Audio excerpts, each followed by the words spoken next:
This is the first time since I left Syria I faced the people who supported the regime in killing my father, in killing my oldest brother, in killing my youngest brother, in killing my childhood friends.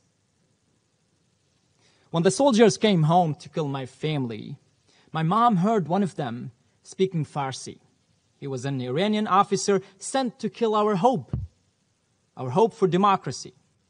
That's when the people of Syria realized that we have more than one enemy, and we need more than one friend. I stand before you today holding 14 messages sent to you, members of the Security Council, from 14 Syrians representing all of Syria's governorates. 14. Each wants to tell you the following. Rama from Dara Governorate says to you, you have the power to turn our nightmare into a dream. So please do it.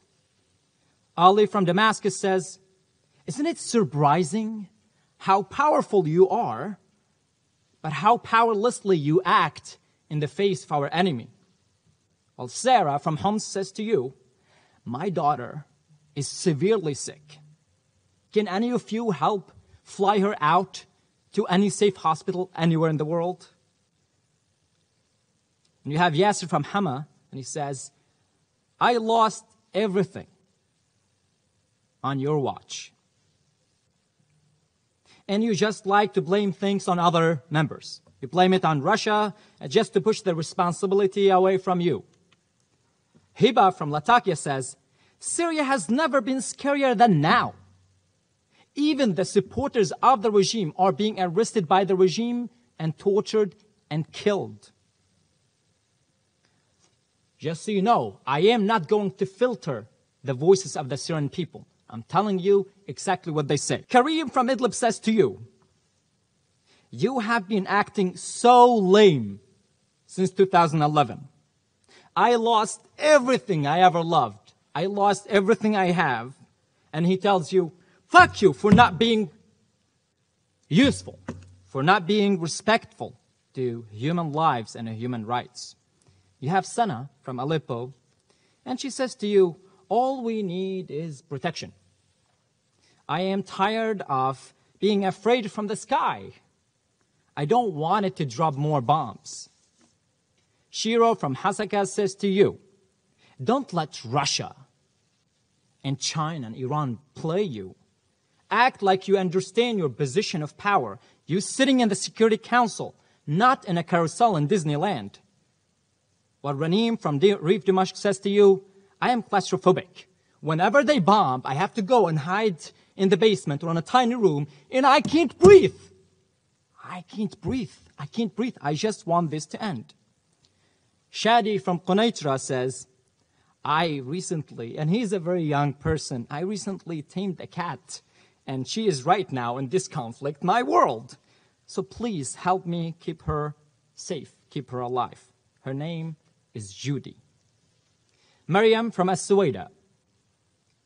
It always seems impossible until it's done. I know she stole the quote. We have Khalid from Raqqa, and he says to you, while you may think that the war in Syria ended, it did not. People are still being targeted. People are still being killed.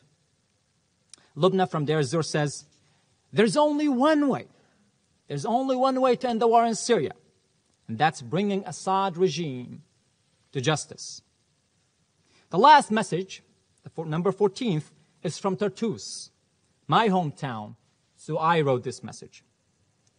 Since the start of the Syrian uprising in March 2011, Russia has vetoed more than 15 UN Security Council resolutions concerning the conflict in Syria.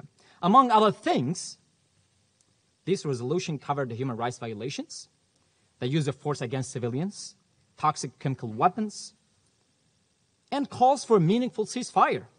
Did that to provide political cover for the Syrian regime and to protect Moscow's strategic interest and arms deals with the Syrian state. So my question is, what is wrong with you? Don't you have any sort of humanity? Did you shut it all entirely? How do you sleep at night? How do you look your kids in the eyes? And don't you dare to give me anything about the sovereignty of the Syrian regime. This is just too lame argument by now.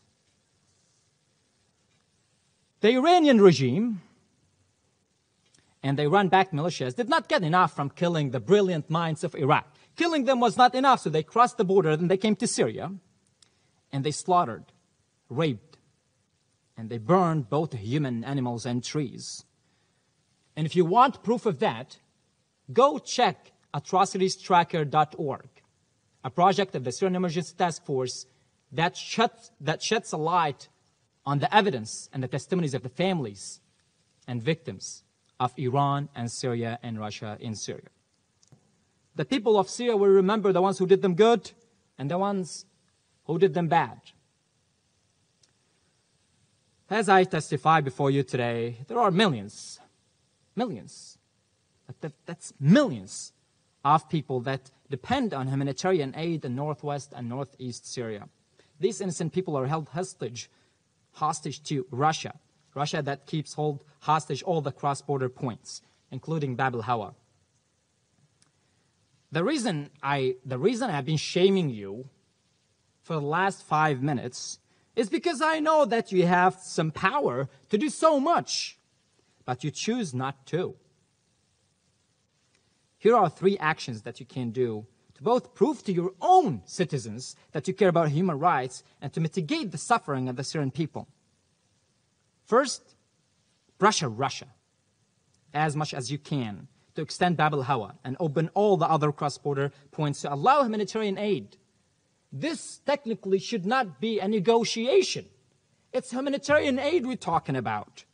Second, follow Germany's lead to use massive amounts of evidence to prosecute the Syrian regime and its allies.